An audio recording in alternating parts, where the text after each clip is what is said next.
สวัสดีPFC ทุกคนเด้อมื้อนี้น้องหนิงกับน้องลี่ได้มาเปิดคลิปอยู่ที่ตลาดนัดเนาะแม่นเป็นงานบุญตลาดนัดเพิ่นจัดอยู่อันเดินกินเกียงเนาะทุกคนเนาะตอนนี้เราเปิดคลิปอยู่ที่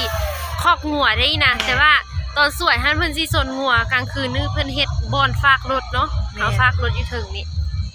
โอ้ยมื้อนี้อย่าติกันเนาะเฮานุ่งเสื้ออันนี้มา มื้อนี้แบบแบบฟ้าบดมืดมือเลยแล้วมันก็หนาวเลยทุกคนหนาวแบบหนาวขนาดเนาะเบิ่งจากองศาว่ะเบิ่งก่อนเด้อหนาวเท่หนาวว่าคือยามหนาวเท่ๆเลยแล้วนะทุกคนแต่กี้หันตอนแรกนี่บ่ได้หนาวปานนี้เนาะแต่ว่ามื้อนี้หันหนาวเนาะค่า 6 โมงมาแล้วหนาวเลยเนาะหนาวขนาดเลยมื้อนี้บ่ฮู้เบิ่งมันนอกเลยบ่ฮู้เบิ่งองศามื้อนี้มาเลาะบุญกับน้องหนิง2คนเด้อทุกคนภายในบุญไปอยู่หั่นจริงๆแล้วสิพาไปเลาะเด้อไปทุกคนไปเลาะเนาะไปเลาะเบิ่งว่าเพิ่นขายหยังแด่เนาะ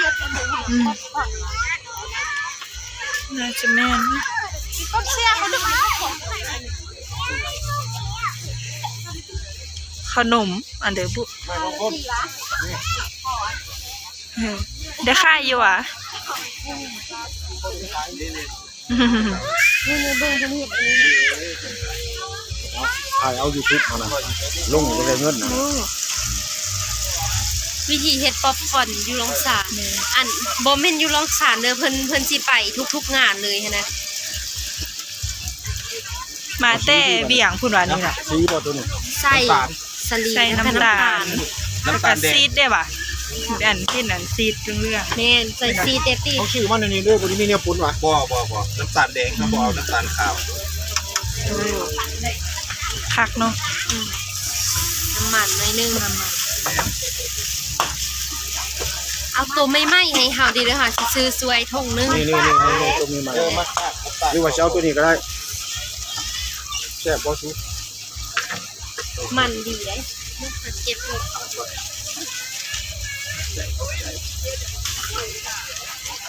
แล้วก็ห่วงไว้เนาะบัดนั้นเนาะเฮ็ดให้มันเรื่องว่าน้ำมันน่ะใส่น้อยเพิ่นน่ะว่ะ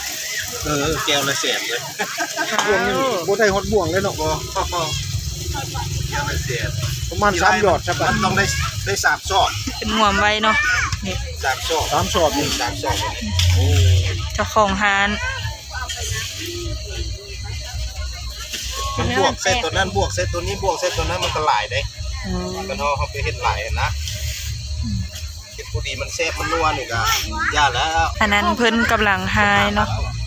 จะให้อันนี้เด้อค่ะเด้อถุงนึง5,000กีบประมาณตัวนั้น40ลูก40 บาท10 บาท 5,000 กีบไปไหมถุงเหลืองก็40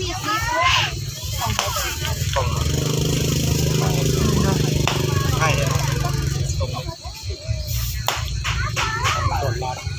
ตัวนี้น้องลีซื้อน้ำเพิ่นถุงนึงปกติก็มักอยู่แล้วมันกินแล้วมันมันแตกนี่เริ่มแตกแล้วต้องในห่วงไว้เนาะแตกแล้วเนาะเทื่อนึงนี่เอาเสื้อลายอันบ่แกนสลีนะเพิ่นก็มีจอกพองเนาะปลาคักน่ะเนาะ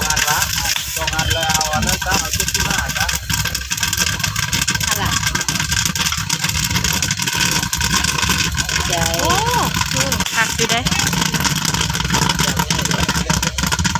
เพิ่นเฮ็ดจักมือนี่น่ะอันบุญน่ะนี่น่ะ7 มือเริ่มเฮ็ดเมื่อวานนี้บ่ใส่ยาวลงมาน้ำเรียบร้อย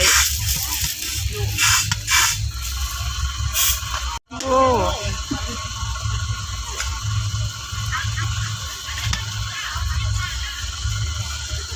เนาะอันนี้จะตักใส่3เนาะไม่ไหม้สดๆอันนี้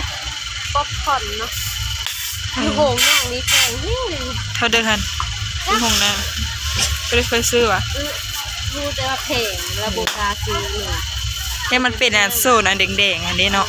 แพงเลยเรียบร้อยแล้วอันนี้นะ เ เป็นเสือใส่กัน หาเบิ่งเพิ่นเอาใส่ผัก กินแล้วมันหวาน อืม มาแต่คำม่วนที่ฟังเสียงปากนี่ ป้าว่าตั้งนี่แหละ ปักสันไปเลาะกัน ติดกระแดงกระม่วนนั่นแหละ เพิ่นก็ยิงปืนเนาะ นี่มาเบิ่งเด็กน้อยยิงปืน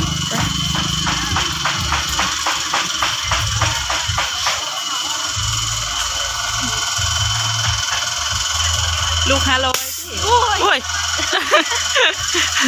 มันก็บ่ได้แหงดอกแต่เฮาตั้งเอ็ดตกใจ เขาตื่น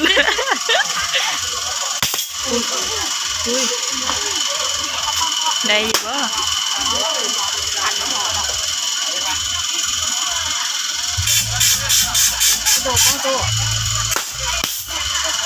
นี่เนาะทุกคน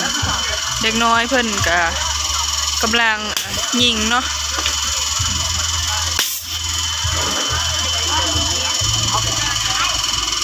ยิงบ่ลองเบิ่งกันนะ ลองไหม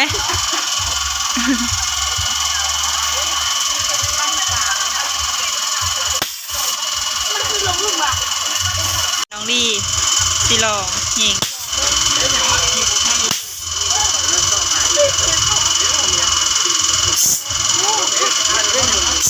ครูบ่าวนะเธอ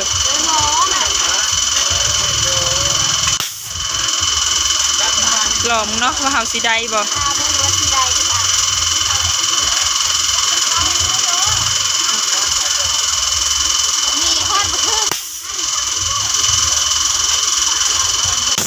โอ้ยได้ซะ นี่ที่หัว เนี่ยจะไอ้นึ่งลงนึงไอ้นึ่ง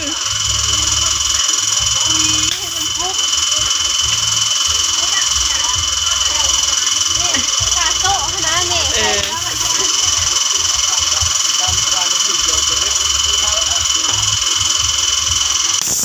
โอ้เอ็บร้อย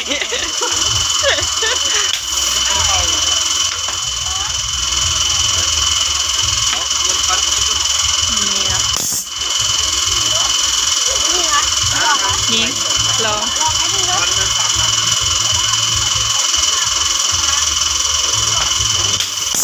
เอ้าไก่ ใส่ให้เด้อใส่ให้ไปเรียนกันลอง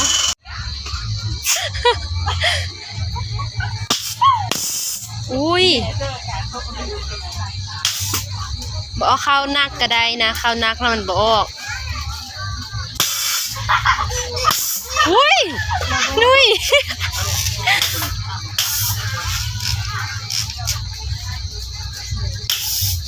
อย่าถึงพูดไหมอุ้ยแล้วว่าบุลง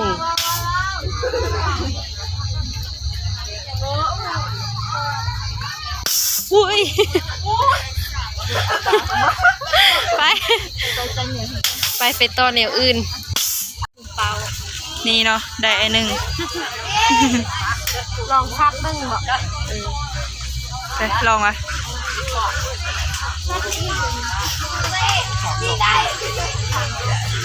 ฮะสำรอง5,000แล้วน่ะ 5,000จะดี ตอนนั้น2ลูก5,0003ลูก3ลูก2,000ตอนนั้นลองวางเนาะบางเทื่ออันนี้สิ นี่อันนี้มันจะเดี๋ยวสิลอง ลองก่อนหน่อย มันจะลองวะ เอาไป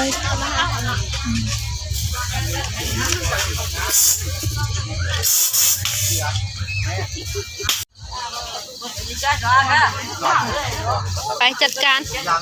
ปราบให้เรียบ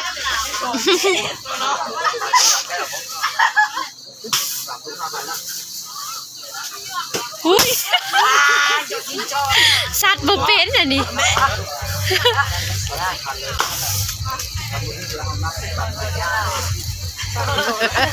สัตว์ลิ้นสิ่งเดิมเหมือนกันนั่นแหละดิโอ้ยเอาลูกคนอันนั้นเลยสัตว์ลิ้นเอา เอาแล้วเนี่ยไป นุ้ยสัตว์ลิงกระทึกเอ้าบ่ได้ละก็เพราะว่าเพิ่นนับเป็นบาทใหม่นี่จ่ายเงินอีกก็ได้นับ1ไม้เอ้า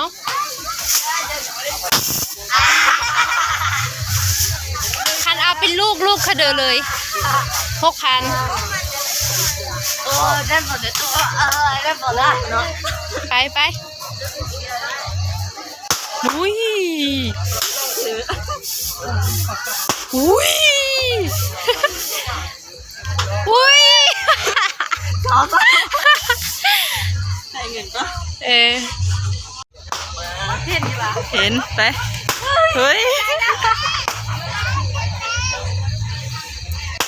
แน่อีกลูกสุดท้ายจริงเดี๋ยวก็ได้เลยนะหัวเอา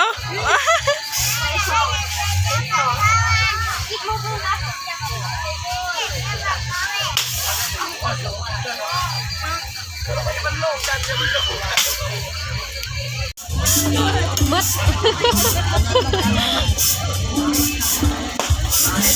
พอละยอมเนาะบอกโยนติดบ้าโยนละไปบ่ยอมขนมมาดูเห็นเพิ่นเฮ็ดอยู่ก่อนมื้อเช้านี่น่ะเห็นน่ะโอ้เพลงน่ะ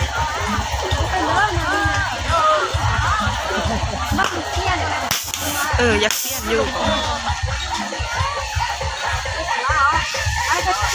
สิถามเพิ่นว่าเปลี่ยนดีวะ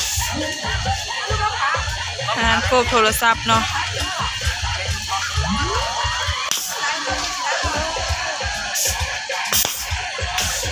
น้องนี่เปลี่ยนกันแตกแล้วก็ซื้อเคสใหม่น้องนิ่งก็ซื้อเคสใหม่เนาะแต่น้องนิ่งบ่ได้เปลี่ยนกันแตกเนาะ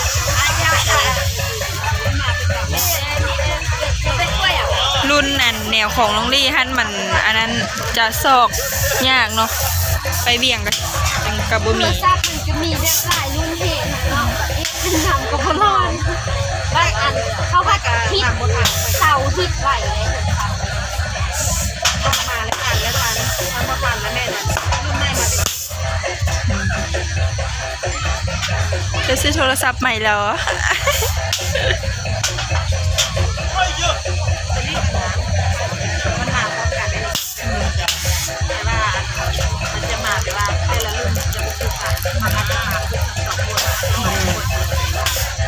ฮัลโหล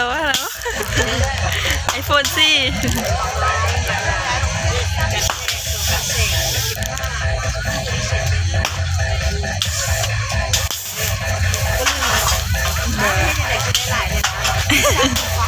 เก่งได้นะแสดงว่า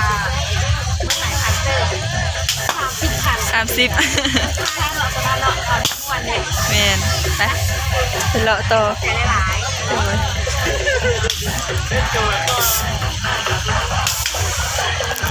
โซนนี่ที่เป็นโซนเครื่องลิ้นโดยเฉพาะแมน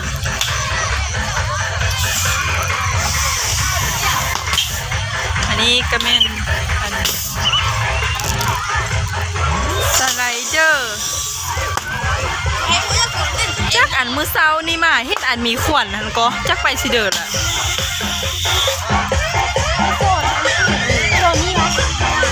เที่ยวนี้เลยอันนี้เป็นทางไข่เครื่องเนาะ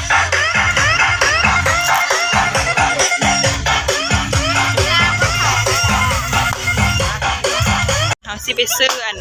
เหนียวอยู่ฮะเนาะอัน20,000ถือเขาเด้อแล้วมันเป็นอันนั้นเป็นน้ำอันนี้เนาะจะมีซื้อก็น้ำแข็งอันนี้แหละเอาก้อนก็ได้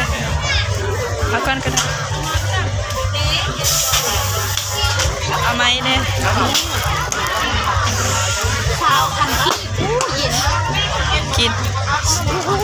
มันเย็นวะอันนี้น้ำอันนี้น่ะมันไม่ให้ถึกมือกันเลยชิมปากกาสีนะสีก่อนเนี่ย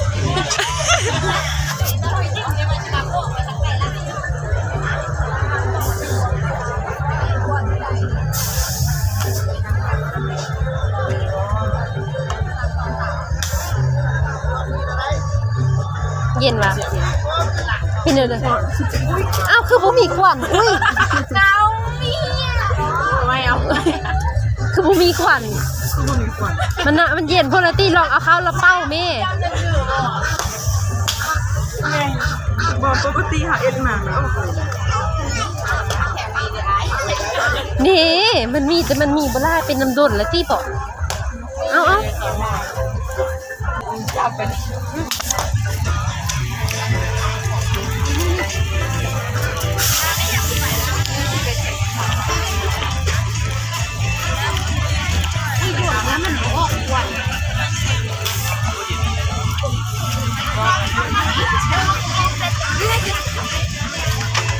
มันคือบ่ออกผล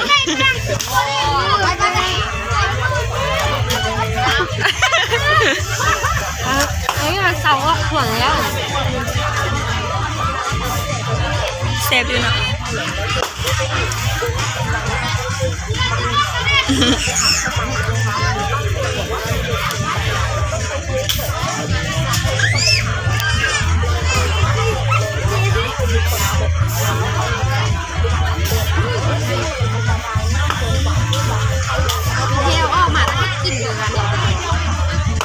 น่าจ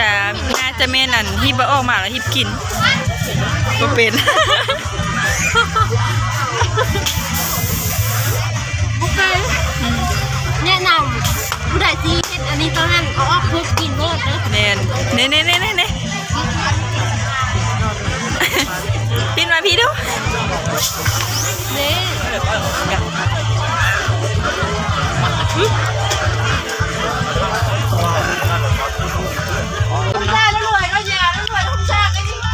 นี่ซื้อเกือบนี่ไปซื้อมิโทรโซนไปไต นะโซนเครื่อง เครื่องนี่กะซื้อเดี๋ยวนี้ค่ะโอเคก่อนไปซื้อตามแบบทานเด้อทุกคน 30,000 กีบทรงเสื้อสุดหนึ่งต่อสุดเนาะ เกิด30 ขาอีก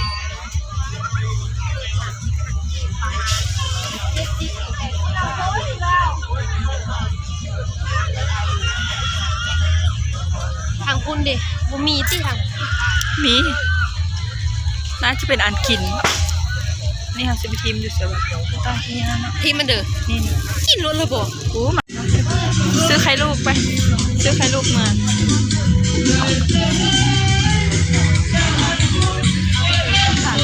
3 ลูก12ค่ะโอ้ย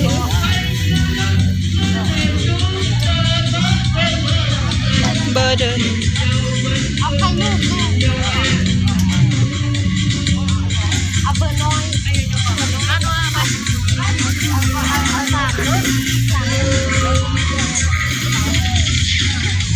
จีเอ็นไหมพ่อเด้อ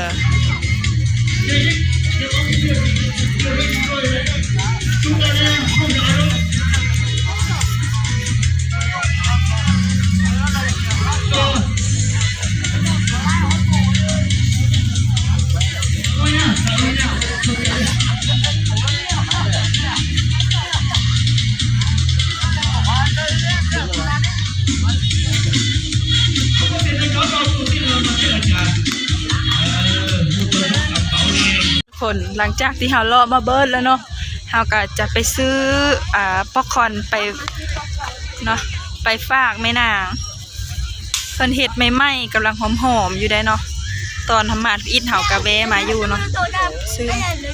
อีกกะแวะเมื่อกะแวะอีก เมื่อก็มาแวะ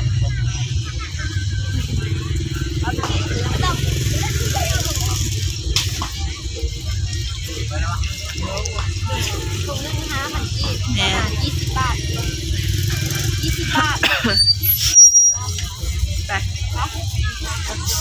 ผู้ใดไปเลาะงานบุญในนี้อย่าลืมอันซื้ออันนี้เหงื่อแก้ม